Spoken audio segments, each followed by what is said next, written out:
दोस्तों, अब यदि बात करूं मैं तो केंद्रीय प्रशासन तो पूरा हो गया, प्रांतीय प्रशासन बचा।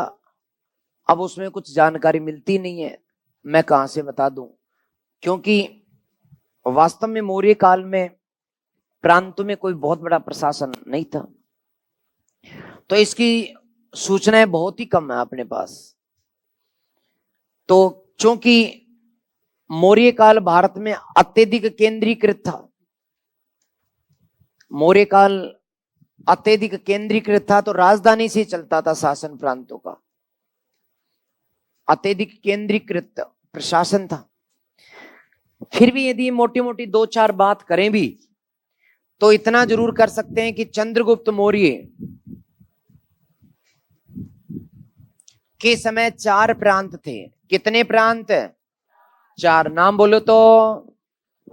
सबसे पहले दोस्तों उत्तरापथ, उत्तरापथ, इसकी राजधानी तक्षशिला। दूसरा दोस्तों मध्य प्रांत, मध्य प्रांत या मध्य देश, इस मध्य देश की राजधानी, इसे प्राची भी कहते थे, प्राची, इसकी राजधानी पाटलिपुत्र है। और तीसरा अवंती, अवंती, अवंती की राजधानी उज्जैनी।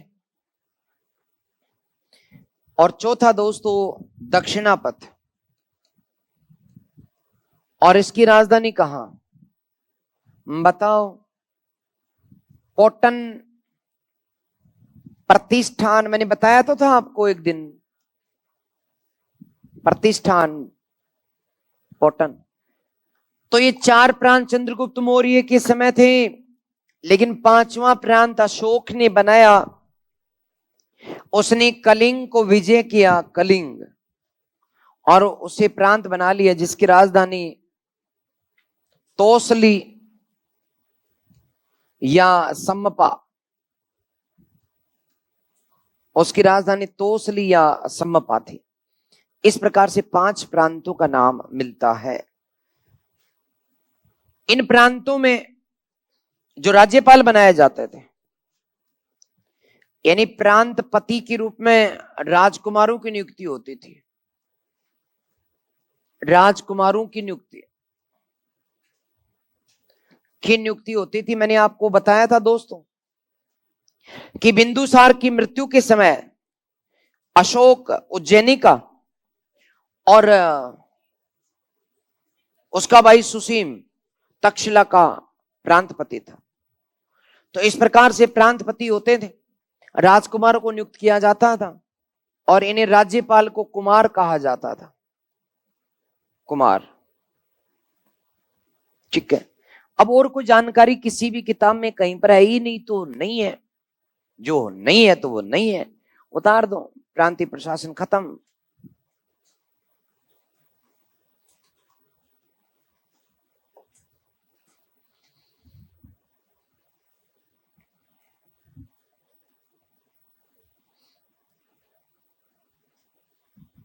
ऐसे ही उतार दो जैसे वैसे, ये बेस्ट है तरीका।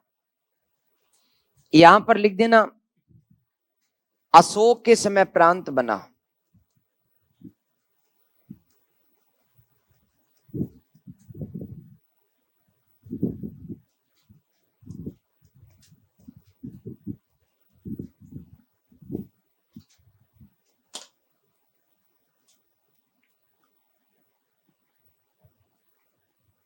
लिख दिया होगा।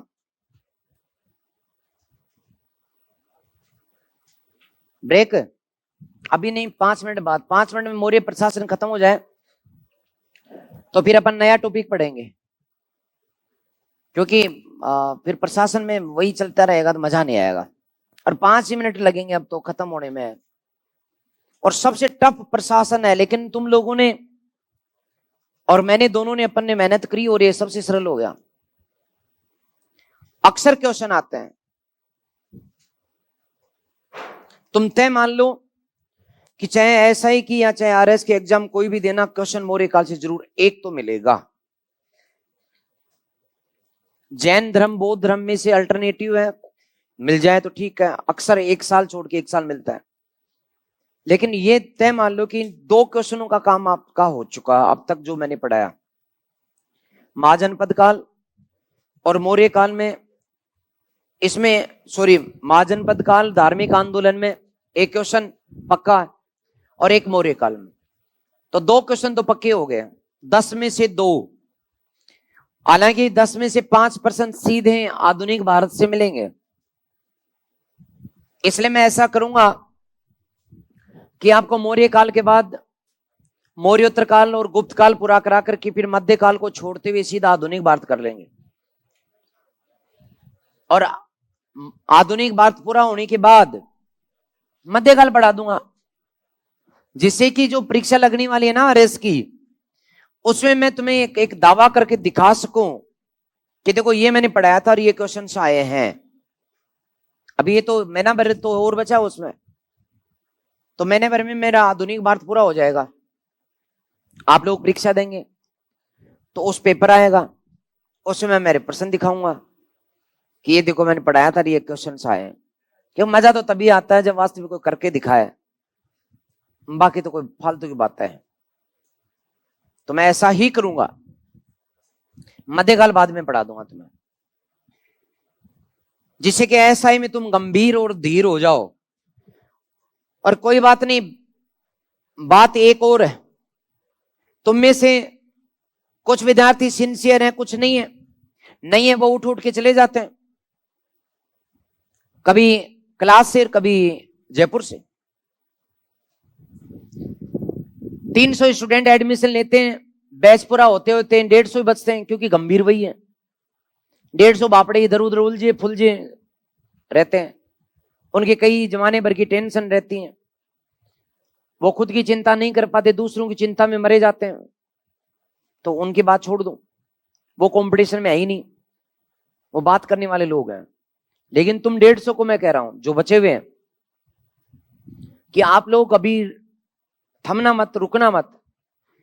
एक बार मुझे पढ़ाने दो, एक बार मैं ऐसे याद करा रहा हूं, फिर लास्ट में जब कोर्स पूरा होगा तब 3 या 4 दिन सिर्फ रिवाइज के लिए रखूंगा। तुम अपनी कॉपी लेके बैठोगे, एक दिन में प्राचीन भारत, एक दिन में आधुनिक भारत, एक दिन मध्यकाल, रिवीजन करा करा के याद करा करा करके अपन जो है एक बार और रिवीजन करवा के याद करवाएंगे।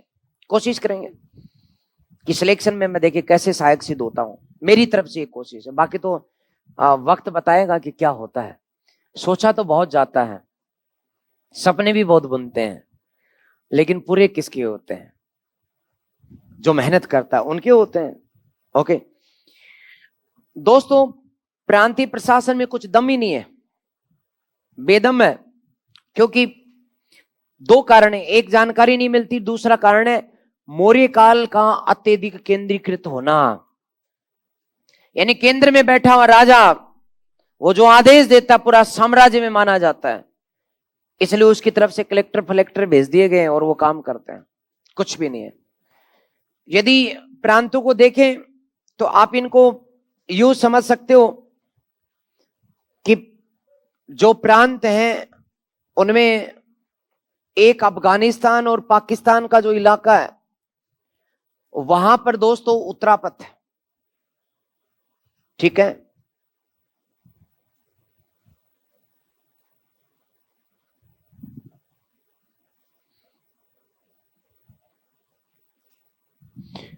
तो अपनी यदि बात करें तो ये जो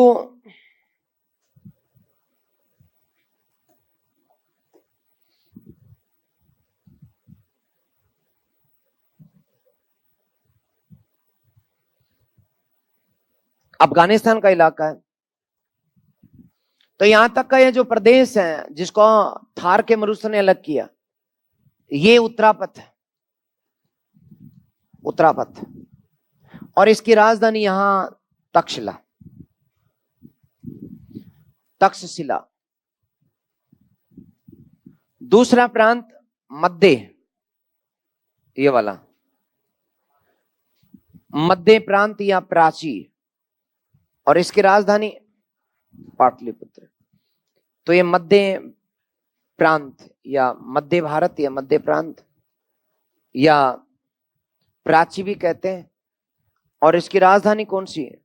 पाटलिपुत्र। तीसरा दोस्तों जो विंध्याचल के ऊपर है, ये वाला गुजरात, मध्य प्रदेश, दक्षिणी राजस्थान, ये सारा इलाका, इसका नाम था अवंती और इसकी राजधानी थी उज्जैनी। उज्जैनी। अब इस समय तक महिष्मती का विनाश हो गया था, इसलिए राजधानी उज्जैनी हुआ करती थी। इसलिए राजस्थान की भी मोटी मोटी राजधानी महिष्मती होती थी, उज्जैनी मौर्य काल में होती थी। और उसके नीचे जो बच गया, उसके नीचे जो बच गया ये वाला दक्षिणापथ। दक्षिणापथ और इसकी राजधानी प्रतिष्ठान। और फिर ये चार तो थे चंद्रगुप्त मौर्य के समय। पांचवा कलिंग किसने जीत लिया? अशोक। कलिंग की राजधानी बताओ?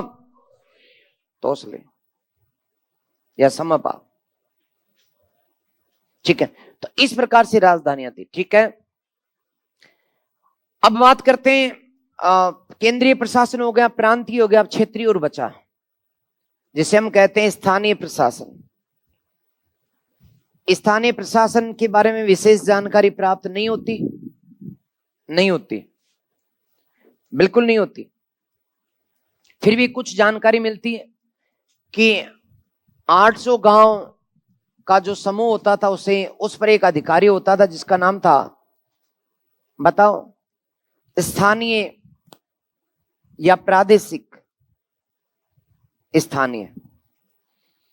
दोस्तों 400 गांव पर एक अधिकारी और होता था जिसको कहते थे द्रोणमुख। द्रोणमुख। 200 गांव पर एक अधिकारी और होता था जिसे कहते थे खारवटिक। 100 गांव पर भी अधिकारी होता था जिसे कहते थे संग्रहण। संग्रहण। गांव जो था, गांव सबसे छोटी इकाई थी, सबसे छोटी इकाई। और मेगास्थनीज कहता है, कौन? मेगास्थनीज कहता है कि एक अधिकारी होता था एग्रोनोमी। एग्रोनोमी एक अधिकारी होता था जो सड़क बनाने का काम करता था। अर्थात मौर्य काल में सड़कें बनाई जाती थी और अलग से पीडब्ल्यूडी डिपार्टमेंट था और उस पीडब्ल्यूडी डिपार्टमेंट का अध्यक्ष एग्रोनोमी होता था। दोस्तों एक और क्वेश्चन यहां पर आप लोग कर दोगे, क्वेश्चन मैं दे रहा हूं। अशोक ने किन 5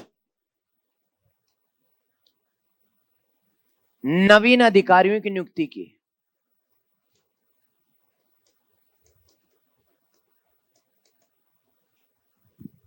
नियुक्ति की, आप बताओ। तो एक तो तीसरा कौन कौन सा है? युक्ता, राजुक और प्रादेशिक। और फिर चौथा, अरे 5वें में और छठे में, यानी 5वां अधिकारी, छठे में प्रतिवेदक। अरे भूल गए क्या? तो इनकी नियुक्ति की थी। ये लो दोस्तों, इसी के साथ आपका प्रशासन का खेल खत्म। उतारो इसको।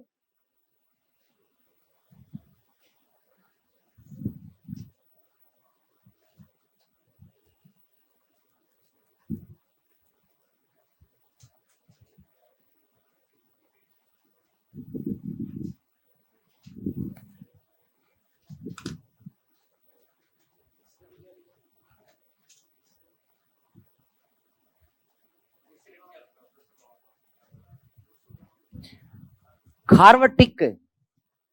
खारवटिक, ये खा है, खा, वह है, वह के ऊपर रह है। खार व टिक, खार व टिक। तो एक तो गड़ी वाली टिक टिक और उसके पहले खार व टिक।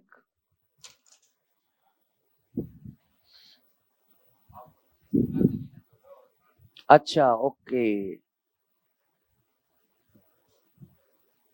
अब तो ठीक है ना? ओके।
तो उम्मीद है आप सबने लिख दिया।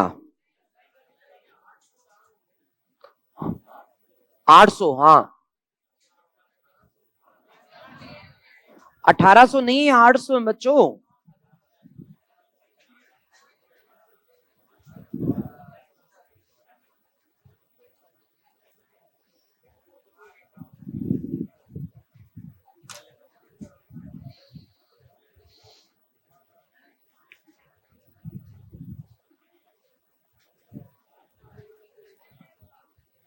अब लास्ट में एक नोट डालोगे, वो नोट क्या होगा पहले सुन लो। गुप्तचर और अंगरक्षिकाएं महिलाओं की नियुक्ति की जाती थी, क्योंकि महिलाएं बहुत बेहतरीन तरीके से गुप्तचरी कर सकती थी, और गुप्तचर बनने के लिए महिलाओं को दो भागों में बांटा जाता था, एक संस्था और दूसरा संचारा। वे महिलाएं जो एक ही जगह रुक करके और गुप्तचरी करती थी, वो संस्था कहलाती थी। एक स्थान पर रुककर गुप्तचरी या जासूसी करना, और संचारा घूम घूम कर जासूसी करना। रुक जाओ, एक बार बता रहा हूं, लिखना नहीं है। तो जो गुप्तचर होते थे ना दोस्तों, उन्हें गूढ़ पुरुष क्या कहा गया उन्हें? गूढ़ पुरुष कहा गया। हाँ, ज्यादा सफल जासूस महिलाओं को बताया गया। तो मैं नोट लिखा दूं, लिखेंगे। मौर्य काल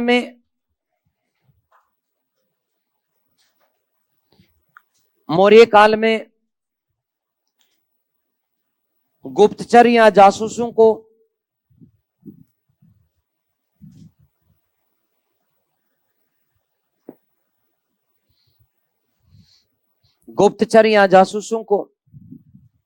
गूढ़ पुरुष कहा जाता था। गूढ़ पुरुष कहा जाता था।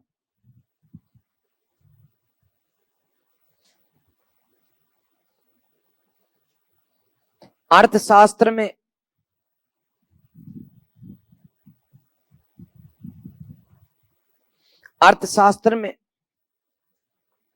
महिलाओं को अधिक सफल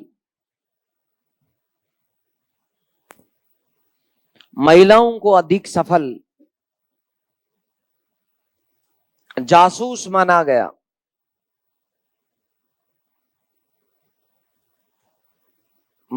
है।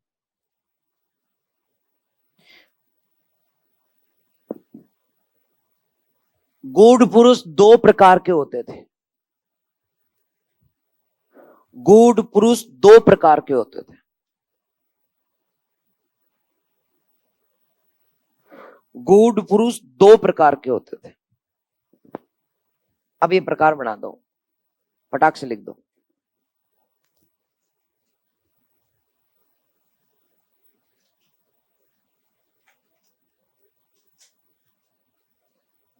लिख दिया?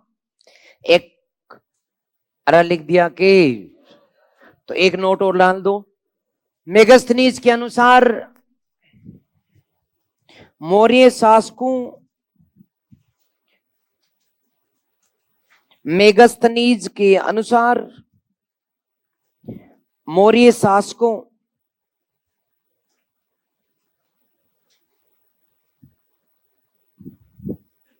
के अंगरक्षकों के रूप में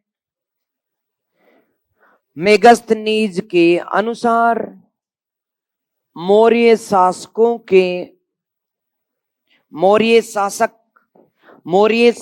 के अंगरक्षकों के रूप में महिलाओं की नियुक्ति की जाती थी।